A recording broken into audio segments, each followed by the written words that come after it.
So, looking at the second reading from Gilgamesh, from the Epic of Gilgamesh,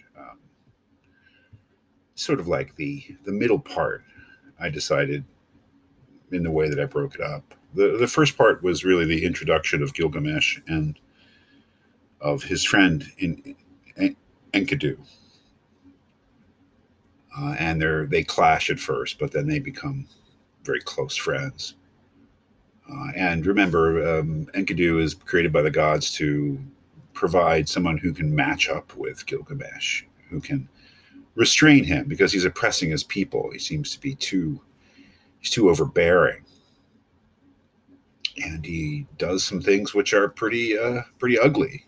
Uh, like I think the suggestion is that he insists on having sex with the bride um, whenever there's a marriage, things like that, which shocks Enkidu and enrages him, and he wants to fight Gilgamesh as a result.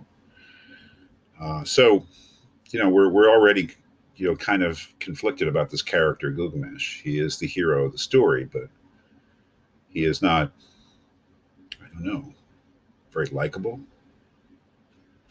And I don't know how much more likable he becomes in the story. I mean, that's a personal choice. And we read things and they strike us a certain way, and they're either to our taste or they're not, or characters are to our taste or they're not. But I think that it's quite common to be ambivalent about at least the character of Gilgamesh, if not find him outright unlikable. But I mean, they do things. Enkidu and Gilgamesh, most of this reading is them going off to kill this demon or this spirit or whoever it is.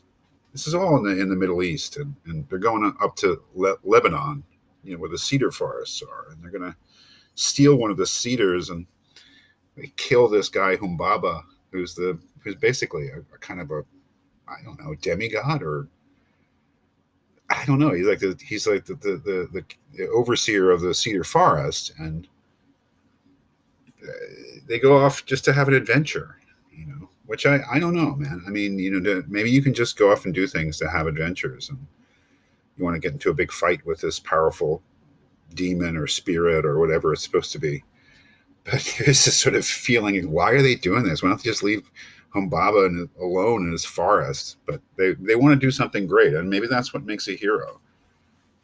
We didn't read the Iliad or the Odyssey, but the Homeric heroes are oftentimes very unlikable too, because they often do things that are not exactly the most rational thing to do, but are the most sort of glorious thing to do because they're heroes. That's what heroes do. They get glory, and I guess Gilgamesh felt like he and Enkidu needed some glory, so they go off and kill Humbaba and steal one of his trees. Float it back down the river to the city of Uruk so everybody can cheer for them. And if that's not bad enough, when they get back, the goddess, what's her name? It's towards the end, I know. I should know the name of the goddess. It takes them a long time to kill Humbaba, and it's really very sad the way that they just kind of murder him. But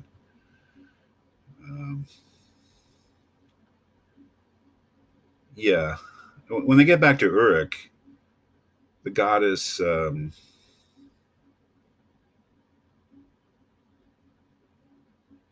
Ishtar, of course, Ishtar. She looks at Gilgamesh. Gilgamesh, there's this great line, this is the beginning of tablet 6. And remember, these were written on mud tablets. It was kind of incredible that we still have them. I guess maybe we still have them because they're on mud and not on paper or papyrus, whatever they had. Maybe it was more durable. But when he gets back, he and Enkidu get back from this adventure. He washed out his marred hair and cleaned up his equipment, shaking out his locks down over his back and throwing off his dirty clothes and putting on clean ones. He wrapped himself in regal garments and fastened the sash. So he's looking pretty hot. He is Gilgamesh after all, and now he's gotten himself cleaned up. He's got the long hair, shaking out his locks down over his back. He's got his clean clothes on. He's had a bath. He's looking good. And the goddess Ishtar sees him, and she's like, "You got to be my husband. You know, come along, Gilgamesh. Be you my husband. To me, grant your lusciousness. Be you my husband, and I will be your wife." And she starts talking about all the wonderful things she'll give him. And Gilgamesh is having none of it because she's got kind of a checkered past when it comes to lovers. So he rejects her. I mean, she's a goddess, though, you know, and not only does he reject her, he's sort of just like, you know, he's really disrespectful to her and angers her. And she goes to Anu, I guess, who's like the head of the gods, and says, "You got to do something about this, man. You know, you got to give me the bull of heaven to send it down to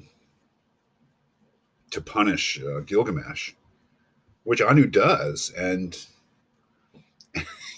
whereupon Enkidu and Gilgamesh then kill the bull of heaven, and you know, throw its body, I think part of its body, back at Ishtar.